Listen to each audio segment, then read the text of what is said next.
Now that you have your two pictures, you have the picture of yourself and the picture of your alter ego, this video is going to show you how you can bring both of those images together in one image. So, first thing you're going to do is you're going to open up Photoshop.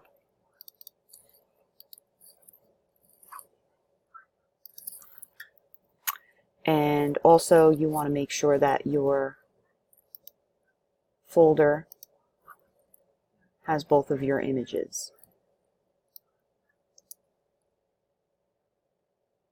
So here I had my folder open. I have the alter ego, I have Captain America, and oh, I don't have the picture of myself, so let's go get that. Brought it over. That's it. Drag that out, and I'm going to drag it in here.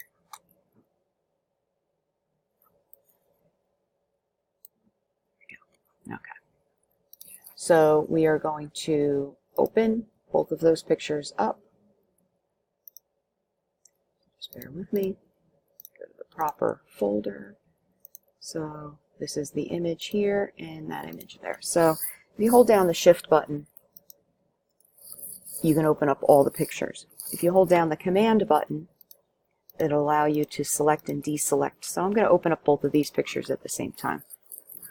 Okay. So both of these images are here. I'll just drag one of them out for a second.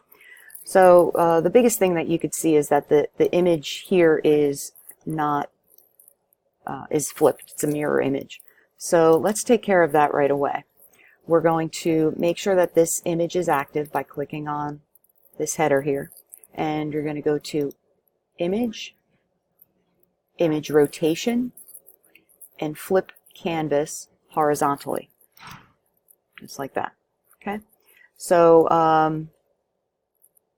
I suggest doing it to your photo, not doing it to this photo, because I have a feeling this one, especially if you have something that is not symmetrical in the picture, it's going to flip the picture, and it might definitely be a disadvantage for you. This A is symmetrical anyway, so it really wouldn't make any difference, but for some it would make a difference. So using the Move tool and having this image selected of you, you are going to bring your image over to your picture, just like that. It's okay if your picture is a little smaller. It's actually a good thing that it's smaller. That means that the picture of the Captain America is nice and high resolution. So if it's if you drag this over and you find that your picture that you brought over of yourself is much bigger than the picture you found off the internet, you may need to go back and find another picture because it might look very blurry. Okay, so what we're going to do is we're going to take our picture and we're going to make it larger. Now, as we make it larger, we do not want there to be any stretching in any capacity. We have to hold the proportion. To do that, as you're moving it, you come up here, you're going to see a link between the width and the height. You want to check it, because what it will do is it'll maintain the proportion, maintain the ratio. So now when you make it bigger and smaller, it maintains it. Every time you commit to it and you go back to it, you have to actually select it again. Okay, so in order to be able to see the picture behind it, you're going to lower the opacity of your photo, which means to make it a bit transparent. To do this, you go up to the top of the layers window where it says opacity, and you're going to change this 100% number to something different. Click on the arrow next to it, drag the bar down. If you drag it, I don't know, it's usually around 60 that it looks pretty good. So what you can do now is you can see the picture that you have to line up. You may need to do a slight rotation. I usually rely a lot on the eye, lining up the eyes and lining up the mouth, and then everything else for the most part should kind of fall into place. Yeah, this is definitely creepy. Okay, so that looks pretty good. It looks like it's lined up pretty well, and actually it makes it look like he's wearing the glasses, and maybe in a little bit I'm kind of wearing the mask. So as you get this lined up, the way that you want.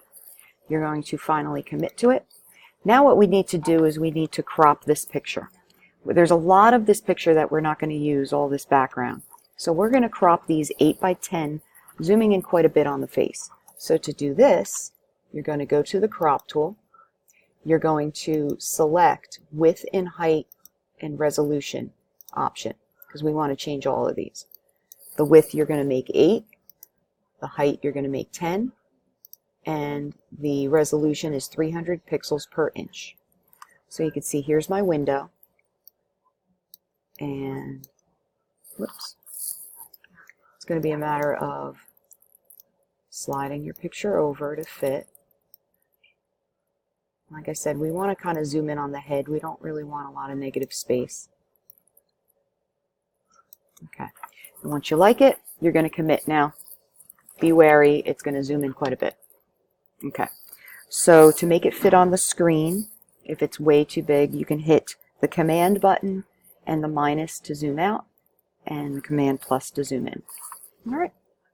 So the next video is going to show you how you can cut this picture in half.